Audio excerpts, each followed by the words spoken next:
cryptocurrencies are such a puzzle is because they violate all the rules of a medium of exchange. I'm Bethany McLean. Did you ever have a moment of doubt about capitalism and whether greed's a good idea? And I'm Luigi Zingales. We have socialism for the very rich, rugged individualism for the poor. And this is Capital Isn't, a podcast about what is working in capitalism. First of all, tell me, is there some society you know that doesn't run on greed? And most importantly, what isn't? We ought to do better by the people that get left behind. I don't think we should kill the capital system in the process. So, on Friday, January 17th, as everyone probably knows, President-elect Trump launched his own cryptocurrency. How do you call it? The dollar sign Trump? I have no idea. The Trump? I think it's called the dollar Trump. As of Sunday morning, Trump appeared to have made more than $50 billion on paper for himself and his companies. Then, on Sunday night, now First Lady Melania Trump launched her own coin, which was worth more than $5 billion within a couple of hours. In addition, Bitcoin is now the 7th most valuable asset in the world. This is not The Onion or a skit for Saturday Night Live. This is capitalism, or maybe we should say capital isn't, in the second quarter of the 21st century. I have to warn you, Luigi, a disclaimer that, quote, Trump memes are intended to function as an expression of support for and engagement with the ideals and beliefs embodied by the symbol, Trump, and the associated artwork, and are not intended to be or be the subject of an investment opportunity, investment contract, or security of any type.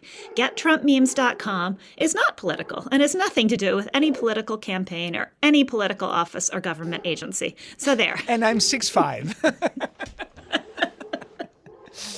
You could be any height you want on this podcast, Luigi. Fantastic. So thank you for the warning. Otherwise, I would have been rushed to buy Trump. But I have to say, I grew up in a world in which our elderly were reminding us all the time that money doesn't grow on trees. But they were wrong. It seems that in the 21st century, money does grow on digital tree. And it grows really, really fast. I mean, maybe this isn't new. Do you remember the Beanie Babies frenzy, Luigi? Of course. So for our younger listeners, they were a line of stuffed animals that were popular in the 1990s. Beanie Babies were created as a toy, but some became collection items. The Princess Bear Beanie Baby, released in 1997 in honor of Princess Diana, is listed today on eBay at $900,000. Are you going to buy one? Are you kidding? I do like furry animals, as you know, but I like large furry animals that make loud barking noises. not small stuffed furry animals. And hopefully they cost a little bit less than that. Yes, even my extremely deranged and expensive dogs cost quite a bit less than that. So this is a really big puzzle, and to explain this big puzzle, we need, in fact, the father of modern finance, the 2013 Nobel Prize winner, Eugene Fama. So before we talk to Eugene Fama, let's do a little bit of a refresh for our listeners, and frankly, for me, on some of the crypto jargon. So how exactly would you define a cryptocurrency? So a cryptocurrency is a digital currency that is not backed or maintained by any central authority, but is self-supported by a network, generally called blockchain. Bitcoin is the first and by far the most famous of all the cryptocurrency. I think that represent more than half of the entire capitalization of all the cryptocurrency altogether. Now, in spite of its fame, Bitcoin has two major disadvantages. The first one is that to function, Bitcoin consumes a lot of computing power, but most importantly, a lot of energy. In a year, the function of Bitcoin takes as much energy as the entire country of Poland. Second, cannot be integrated into a programming language. The proper term is that it doesn't have smart contract functionality. The new cryptos, and the most important one is probably Ethereum, have this smart contract functionality, and almost all of them have moved away from this expensive energy-burning mechanism used by Bitcoin, and the quantity of Bitcoin is by and large fixed. It grows slowly, there is a cap, but basically for all practical purposes, think about it, is the quantity of Bitcoin is predetermined. So you can add as many cryptos as you want of different type, but of Bitcoin, there is only a predetermined amount. It's a little bit like with Beanie Babies. For each one of them, the quantity is fixed. And you can probably invent different animals, but you cannot add more of the princess bear because they took it out of production. And so what determines the price of princess bear is the demand. If demand goes up and down, prices go up and down. Now, for princess bear, I don't know what drives the demand, but for Bitcoin, a lot of the demand is driven by speculation about other people buying Bitcoin. So this is very destabilizing because it's self-reinforcing, and that creates enormous fluctuations in the price of Bitcoin, which makes Bitcoin completely unsuitable to be a currency. So why are called cryptocurrency? I don't know. So they're just like Beanie Babies. We could just call them crypto babies instead of cryptocurrency. But at some level, yes, at some level, why people buy Beanie Babies? Not to play with them, because if you pay $900,000 for Princess Bear, by using it to play, you are basically dissipating $900,000. So you're going to keep it in a seal bag, proper temperature. I don't know, maybe you watch it. Anyway, you get my point. So I think that the reason why people buy Bitcoin is as an investment purpose. Why? Because they expect to be able to sell it to other people. I like my lingo suggestion. I don't know. I think crypto babies should take off, or maybe even better, crypto beans. I think that would be pretty perfect. Okay, onward with some terminology. I will actually prefer Beanie Trump. That could work too. Okay, onward. We should launch our own crypto Beanie Trump. So onward with terminology. Aren't stablecoins, isn't the purpose of a stablecoin supposed to be that it gets rid of this issue of volatility? And so what is a stablecoin? A stablecoin is basically a cryptocurrency whose value is tied to one of another non-virtual currency. So think about tied to the dollar.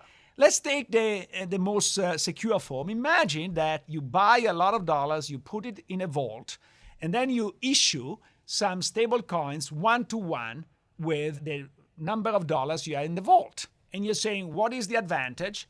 The advantage is now you have an instrument that you can trade with, you can buy stuff 24/7 all over the world.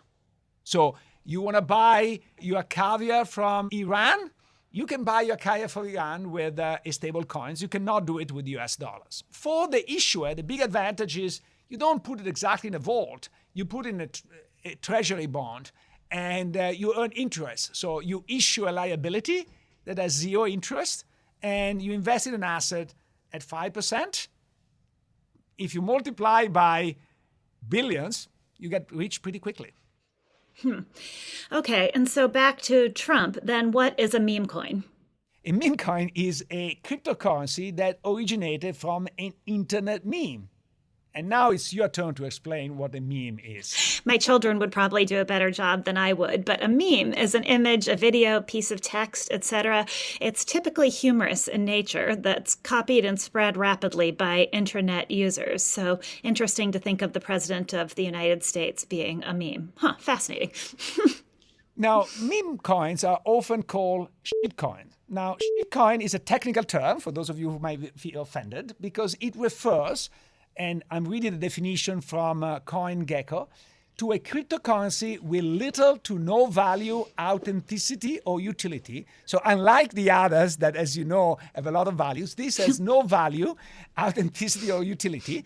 And these tokens are created with minimal innovation or purpose, but often as a joke or for a quick profit scheme. Okay, well, we are not going to opine on whether the Trump coin is a quick profit scheme, but I do think it's the perfect opportunity to bring in Eugene Fama because, as most people know, he's the father of the efficient market theory, and maybe he can help us explain why all of this actually fits into an efficient market theory.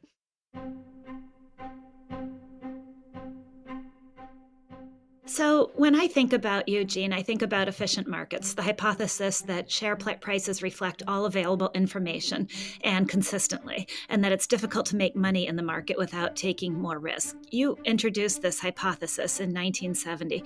More than 50 years later. 70? It's not 70? No, it's 56. 56? Oh my God. Well, anyway, All these years later, what do you think people misunderstand about the efficient market hypothesis? You made a fascinating comment to the Financial Times recently that the efficient market hypothesis is just a model and that it's got to be wrong to some extent. Well, that's true of all economic models. So they're not literal truths. They're not the truth for everybody. But this one, I think, is the truth for most people. So most people should behave as if they have no special information about market prices and just invest passively, basically. If you look at the active mutual funds, for example, what you find is the active ones don't do very well. But there are insiders who do have special information about companies, for example. And they can make money off that insider information. And you have to ask yourself this question. If I'm a manager and I have special information about prices, why would I give it to you? So, in the last 30 years, the term financial bubbles have become of common use. It used to be a technical term, and now everybody talk about it. And as far as I remember talking to you, you're kind of skeptical about the existence of financial bubbles. So why don't you tell us what you think about? Do financial bubbles exist, and can you spot them? Can you spot them? I can't, but my definition of a bubble is very simple. It's something that has a predictable ending. If you can't predict when it's going to end, you're just using this word loosely. I canceled my subscription to The Economist because they were using this word all over the place without saying what they meant by it. So if you're not precise about what you mean by a bubble, then I don't know what to do. But if you take it to be something that has a predictable ending, then I want to see you do the predicting. What makes something have a predictable ending? Has there ever been anything in financial markets that has a predictable ending, which maybe is proving your point? Well, we're gonna find out, because I think that's the other part of the topic today, which is presenting me with all kinds of problems. But before we arrive to today, going back in history, there is the very famous tulip bubble. Do you think that the tulip bubble was a bubble or not? I don't know. I never saw the data. What do you know about the price of tulips? How do you know what's the right price or what's the wrong price, except after the fact? But so there is no connection between the efficient market hypothesis and any measure of fundamentals. So if you have a model of fundamentals and the prices are 10 times the model of fundamentals. Well, I would want you to take your model of fundamentals and use it to predict the way the prices are going to go in the future. If you can do that, you've got a way to find the market inefficiencies that are. That's fine. That's a test I'm totally willing to accept if you can do it. Is there such a thing as intrinsic value then? There is, but the problem with intrinsic value is it involves a cash flow in the numerator that you're pricing and a discount rate in the denominator. The problem is that the discount rate can go all over the place. Right. And generate really wide price movements. Much wider price movements than, in fact, you can get out of the numerator. So I don't know that intrinsic value is a concept that has any concrete meaning in terms of what I would do with it, because I don't know what to do about the denominator. Before we go straight to cryptos and Bitcoin, let me ask you a more general question about the current system of payment inside the United States and across border. Do you think that it works well? Could it work better? What are the major problems? If you were to advise a regulator about the problems, what would be the problems? The problems in the past have been that the banks have delayed the payment mechanisms through the channels that we have available already. So there's no reason why you can't have instantaneous settlement of all transactions. You don't have to wait a day or 2 days to clear transactions. That's just a way for the banks to make money. So if you open that up and have instantaneous trading, all you really need is a big computer in the middle. If you've got a computer you can trust and somebody who's watching over the computer that has real rules that are enforceable, you're fine. That's it. That's all you need. I wrote that paper like 40 years ago. Does that system require, if you wrote the paper 40 years ago, then the answer has to be no. Does a system such as that require cryptocurrency or blockchain for any reason at all? No. The cryptocurrency and the blockchain are two different things. The blockchain really wants to do transactions that are not traceable to anybody. In order to do that, it goes through a very complicated procedure that is really not sustainable. You can't have a whole financial system built on this because it requires too much in the way of computing power. You can't do it. It scales exponentially as soon as the number of transactions goes up. So this cryptocurrency something entirely different. That's the medium that's in there. It runs up against all we know about monetary theory says it shouldn't survive. Or all we thought we know about monetary theory says it shouldn't survive. But your idea of basically a big computer in a central location and somebody watching over it works extremely well inside a country. But what about for international transactions? How do you solve that problem for if I want to send some money to Zimbabwe at a reasonable price, that system doesn't work. Why? Because there is not a central authority over the world. Why? Why can't I have a computer that translates from one currency to another? Two markets?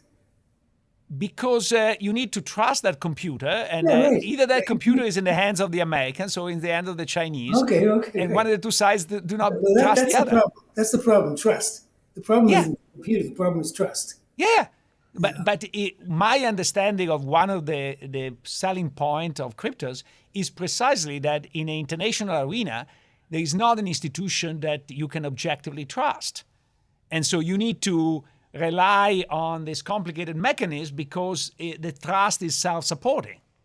No, that's fine, but the blockchain is even more complicated. So I don't know which is the poison and which is the good stuff. Huh. In other words, is there an argument that if you don't trust, if trust is broken, the blockchain doesn't solve that question of trust, or are you coming back to the idea that it's simply not sustainable from an energy requirement perspective? Well, what Bethany argues is there are always incentives for people to corrupt the blockchain. So you're going to have more and more people entering whose sole purpose is to corrupt it. And if they can bring together enough computing power, they can bring it down. Every system doing lots of transacting is going to have a problem like this one way or another. A problem of verification and a problem of who's enforcing the rules. And the blockchain is a particularly expensive way to do it. But there are different kind of blockchains. There is the Bitcoin ones that is expensive also from an energetic point of view. But there is a second generation that is basically Ethereum and all the other that use Ethereum, where they have given up the proof of works. They have given up the use of massive amount of computing power. It seems to be working with the so-called proof of stake, which is much cheaper from an energy point of view. Okay. In addition to that, can be used to program payments or to use the so-called smart contracts, so to do automatic transaction that are very convenient. So actually, one of your former students, Campbell Harvey, who is a professor at Duke, he is a big fan of Ethereum, all the ideas behind that. Do you see a role for that? No, I say if it's a better way of trading, I can see a role for it for sure. The question is, what do you feed into it? What's the unit of account? What's the medium of exchange in there? That's where cryptocurrencies are such a puzzle.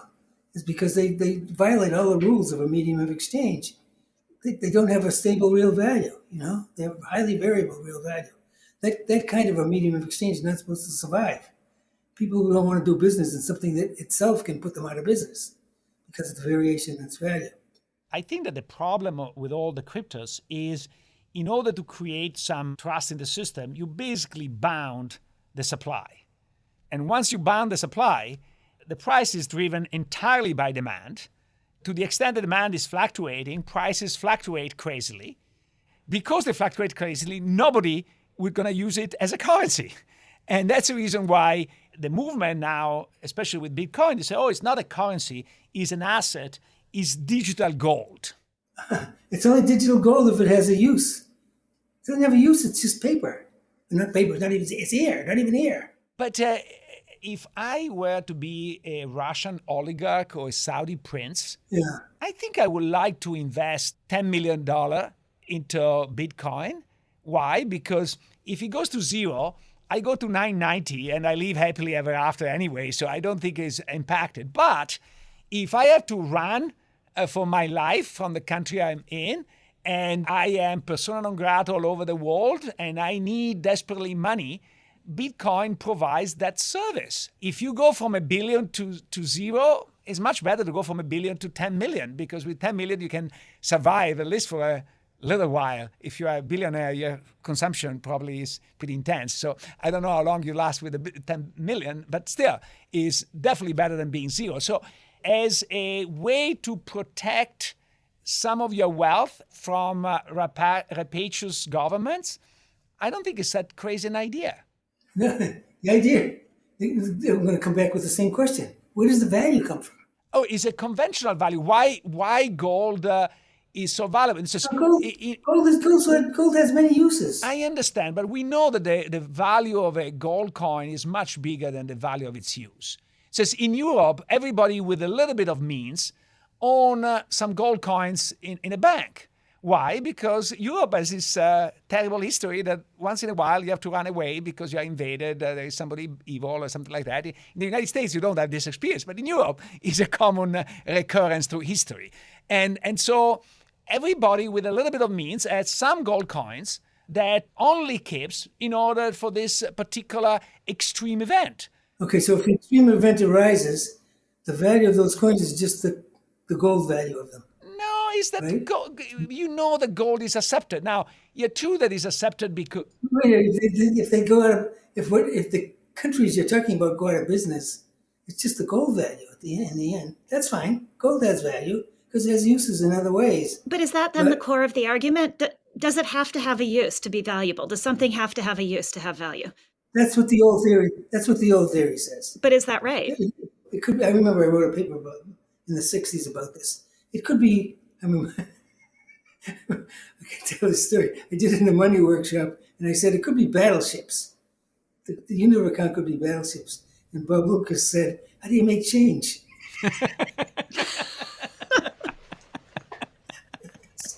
So that misses the point because it's just the unit of account. It's not what you're actually transacting in. But it's something that has a real value. That's the point, because it has other uses. But if we look at the history of money, we see a lot of example of stuff that is completely worthless and has been used as a currency. You probably know, Gene, the story of the Yap money that even Milton Friedman brought about. Is that tribe in the Micronesia that had those gigantic stones. You couldn't do anything with those stones, but still were an accepted use of payment. And as long as everybody else accepted, was a useful mean of payment. Yeah, that would be interesting to see whether that was an example of a currency that fluctuated dramatically in value. To see if it was anything like what we see in Bitcoin now. That would be fine. What about stable coins that are explicitly tied to the value of the US dollar, or something that is supposed to make them stable? And I was reading through this, and I saw an example of one that crashed because its backing appeared not to be, once there was a run on it, the backing wasn't as stable as it thought. And I thought maybe they should be called unstable coins, but I don't know, maybe I'm getting this wrong. No, that's fine. So if you want to use US dollars in the blockchain, that can work.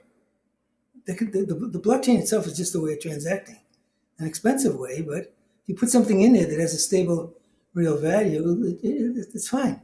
But as you were saying earlier, it's much better to do it through the banking system if the banking system gets its act together. So are you in favor of having the Fed provide a digital currency to everybody so that we can transact very effectively over the internet at zero cost and live happily ever after? That's what we have now. No, not really. And it says I cannot deposit at the Fed, for example. No, but you've got a digital currency. It's called dollars. It's in limited supply. Well, it used to be in limited supply. It isn't anymore.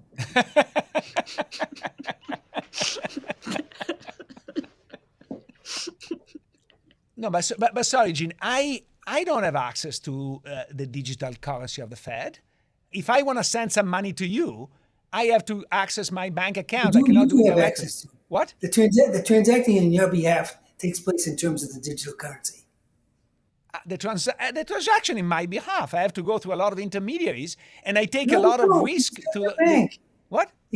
Your bank sends digital currency to the accepting bank, who accepts the digital currency. Yeah, that's how it happens. Can't we do it without banks? Why do we need the banks in the? No, it could be anybody doing it. But if you replace the dollar in the blockchain with a stable coin that is backed by dollars, why not just use dollars? I mean, what problem are you solving there?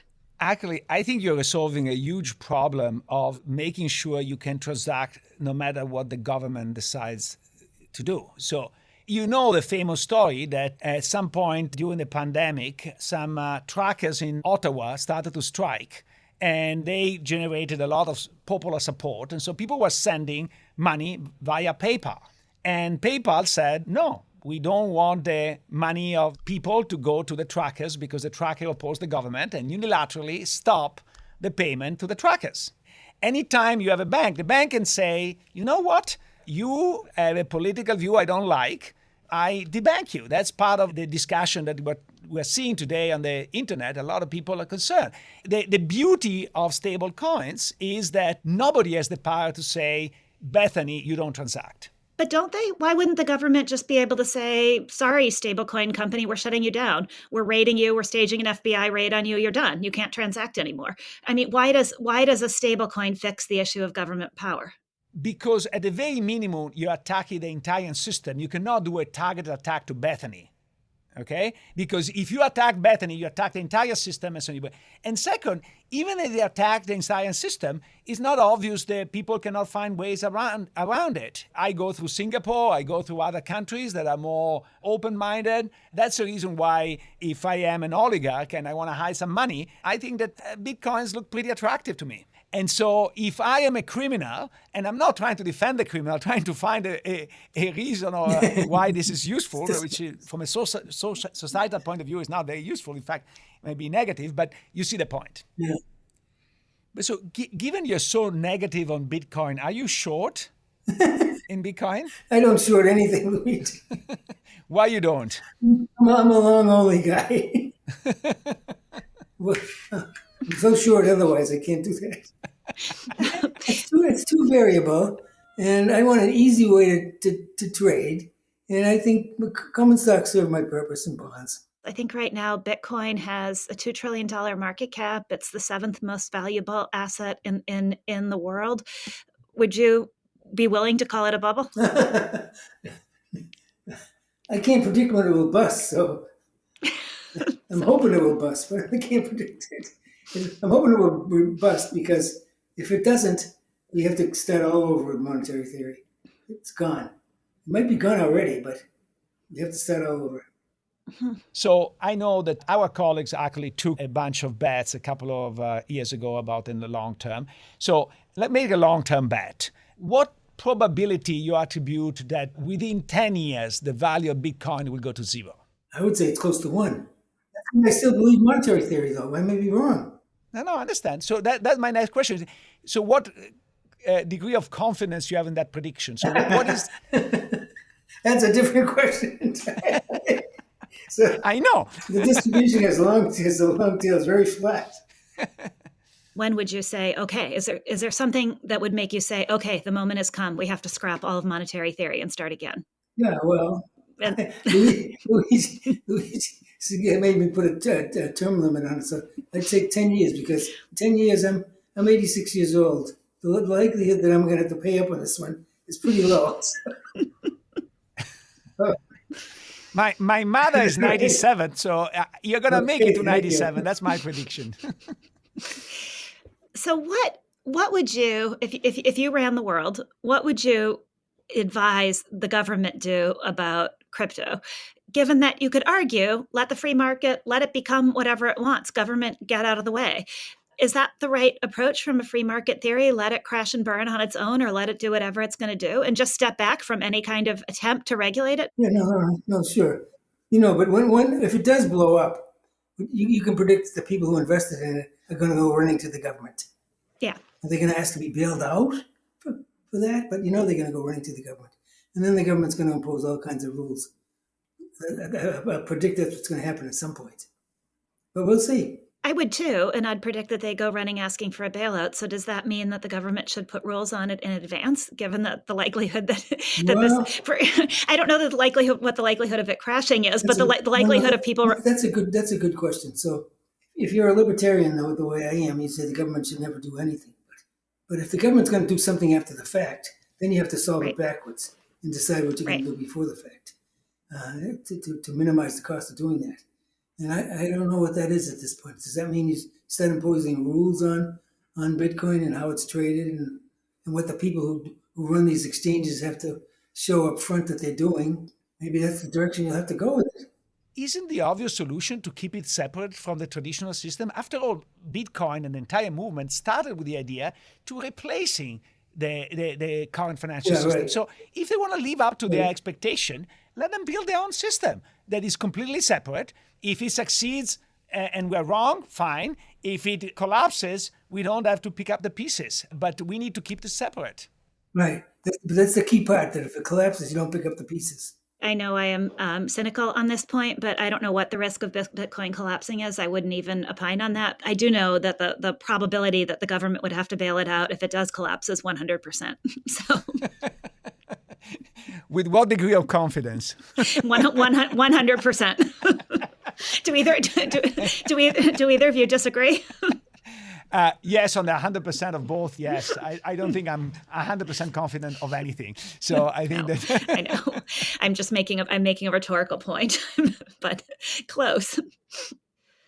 Well, here's another irony at the heart of this that maybe is a question for both of you that I've also struggled with is, if part of the value of cryptocurrency is that it is decentralized, that it exists outside of government, then why is the comeback in crypto a function of our president? Why does the crypto industry need a president on its side if they're supposed to be independent of each other? Well, it depends on what do you think that the president changes the odds that the government does something to shut it down. I think he's even more extreme than that. We know that one easy way to make money is to create a Ponzi game where more and more people buy it. Okay, so the Ponzi game requires an enlargement in the community, a constant enlargement in the community. Yeah. And so if the government gets in the way in enlarging this community, that's a serious issue. Right. So the first step that they want is to get the government out of the way so they can enlarge the community. The extra step is to government in the way of being part of the community. That's the Trump plan of buying Bitcoin as strategic reserve, because that's basically the only way in which Bitcoin will not go to zero is that the government buys it and provides the buyer last resort. Well, you think they'd have that effect? It may have the opposite effect. You know, the government's in there; they might send it to zero immediately. But I guess my point is then that undermines the whole concept that's supposed to be at the heart of this, right? It brings it in a circle where it's just nonsensical.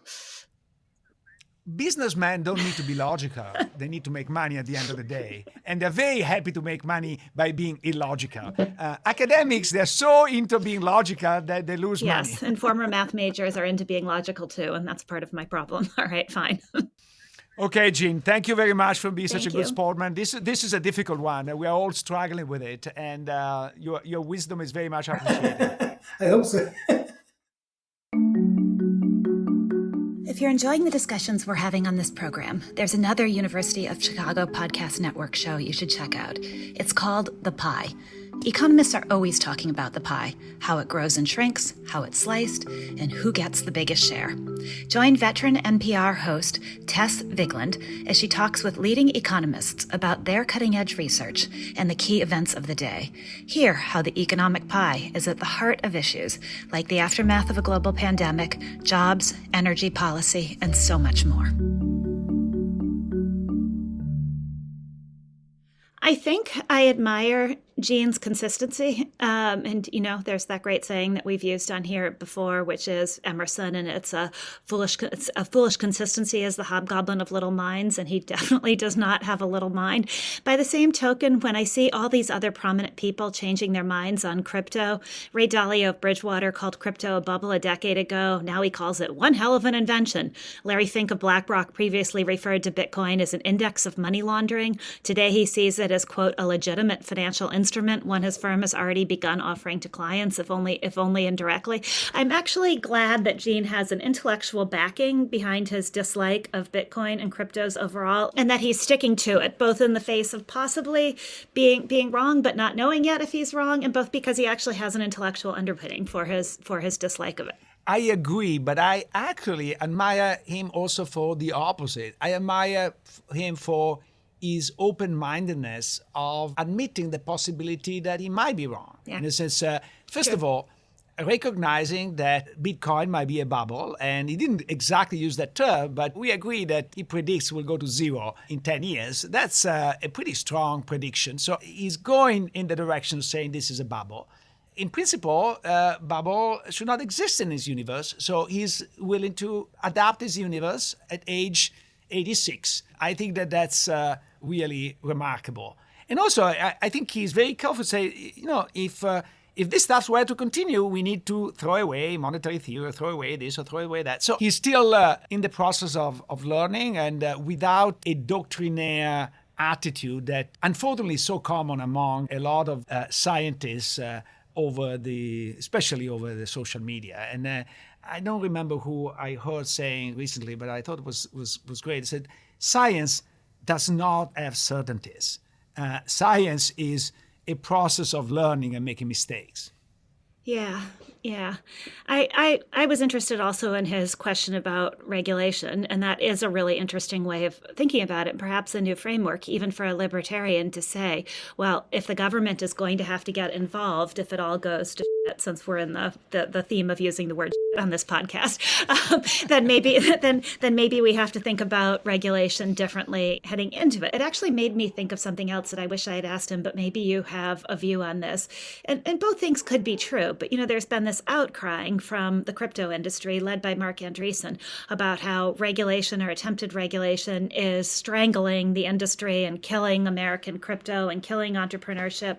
But yet the industry was so heavily regulated and so ground down by the boots of the government that Sam Bankman-Fried was able to collapse in plain sight. So wait, which is it? Is it too heavily regulated? Is it not regulated enough? Is it regulated in all the wrong ways? Is that the problem?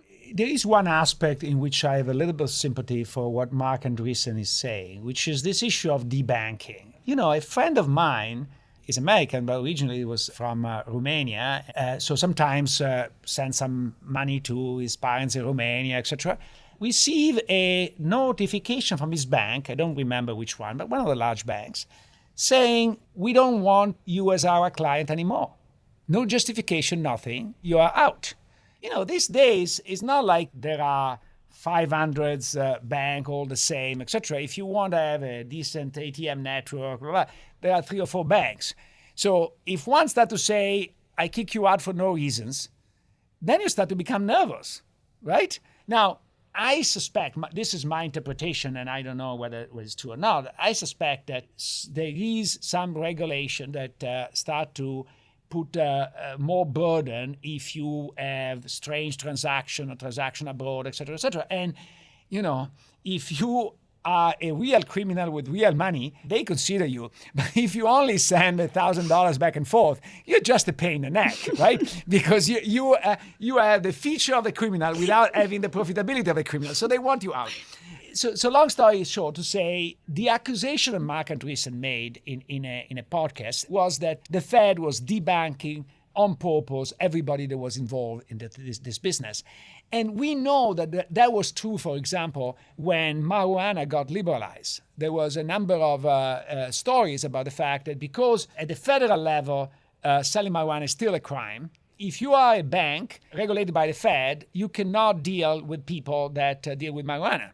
And as a result, if I start my little marijuana store in Illinois or California, what do I do with my money? I cannot deposit at the bank, okay? Now, in that particular case, the activity was clearly illegal, so you understand why they were doing. Maybe it was a bit excessive with all the problems the Fed has. I don't know why they particularly target this. That's a different story. But at least there was no... With cryptos, the cryptos are not officially legal, so why do they target people with crypto? I don't know. So that part, I'm a bit sympathetic. The question of regulation does raise for me, and the problem is it's really hard to know from the outside, because the part of the industry argument that I'm sympathetic to is the one that there's just stalemate in the government, that there's you just can't get anywhere. It's just being stymied, and there aren't clear rules, and there's not a clear process for having any rules, so no one knows what's going on. And that seems like a legitimate complaint to me, but I always wonder when powerful people or companies say that, because then Is the question really that they just don't like the rules? And even though they're crying out for just rules and clarity, when they get the rules, then will they say, no, but we didn't want these rules? And then I think that the point you made at the end raises a really interesting question, which is the ways in which cryptocurrency might become entwined with the banking system in a way that if there's a crisis, the two aren't separate, either because the crisis starts in cryptocurrencies and brings down the banking system, or because the crisis starts in the banking system and brings down cryptocurrencies. But that question of the intermingling of risk, also really, really hard to see in advance. But I think that's an interesting one. But there is not only that one, there is consumer protection. We have rules in the United States to protect investors. The reason why in the Trump meme there is that long disclosure is to try not to get in the realm of a security offering, because securities offerings are heavily regulated to prevent companies from taking advantage of unsophisticated players. I think those are good rules that should still in place. But then how do you explain that you can raise, not 50 billion because it didn't raise 50 billion, but raise a significant amount of money by selling Trump coin and call them beanie babies and raise them? Shouldn't we protect sort of consumers a bit against these potential scams? But maybe the right answer is just to say it's not a security, it's not regulated. Therefore, you crypto companies can't go public. You can't use any of the official whatevers of the government. Anything that is government property, hands off, stay away, and go for it. And yeah, but the irony is that this is basically saying that useless stuff like Trump coin is allowed, because it's clearly not a security. Is useless, so it's clearly not a security. It's closer to a beanie baby than a security for sure. But then you have intermediate situation, like if I sell you a token that might in the future be used for something useful, like buying a certain stuff, a certain product. That's not a security, but is it allowed? Probably yes, and that might be useful. So I think we need to be very careful in this amount of in this regulation. Yeah, I guess I would close by saying that I hope whatever regulation does get promulgated is done in the clear light of day as much as possible. I mean, if crypto enthusiasts have any intellectual honesty about, or at least some of them, about the glories of the free market and the glories of this new world, then nothing that happens should be behind closed doors, right? There should be a recording available for every meeting that cryptocurrency people have with anybody in the government, and it should all be posted. It'll be an enormous volume of information, but it should all be posted somewhere so that people can go through it and see exactly why rules are being made the way they are. No closed door sessions. Fantastic idea, Bethany. You should launch this campaign for transparency on cryptos and transparency on crypto beans. No, on cryptos in crypto lobbying. I think that would be a phenomenal step. But I think that we should analyze in a separate podcast the crypto lobbying, because I think is stunning. The amount of money that enter the last electoral cycle that was financed by cryptos and was targeted to basically weaken candidates that were anti-crypto and push candidates that were pro-crypto is enormous. And I think we should learn from the power of money in politics. Yeah, for sure. And it's another way of thinking about, which is really interesting, this question of real and not real and bubbles and intrinsic value, because whatever you may say about cryptocurrencies, belief in them, backers of them, might have changed the history of the United States by changing both who got elected as president and who got elected to a whole host of lesser seats. And if that's not reality, I don't know what is. Capitalism is a podcast from the University of Chicago Podcast Network and the Stiegler Center in collaboration with the Chicago Booth Review. The show is produced by me, Matt Hodep, and Leah Cesarine, with production assistance from Utsav Gandhi, Sodom Kim, Sebastian Burka, Andy Shee, and Brooke Fox. Don't forget to subscribe and leave a review wherever you get your podcasts. If you'd like to take our conversation further, also check out promarket.org, a publication of the Stiegler Center, and subscribe to our newsletter. Sign up at chicagobooth.edu/Stiegler to discover exciting new content, events, and insights. We hope you'll join our community today, again at chicagobooth.edu/Stiegler.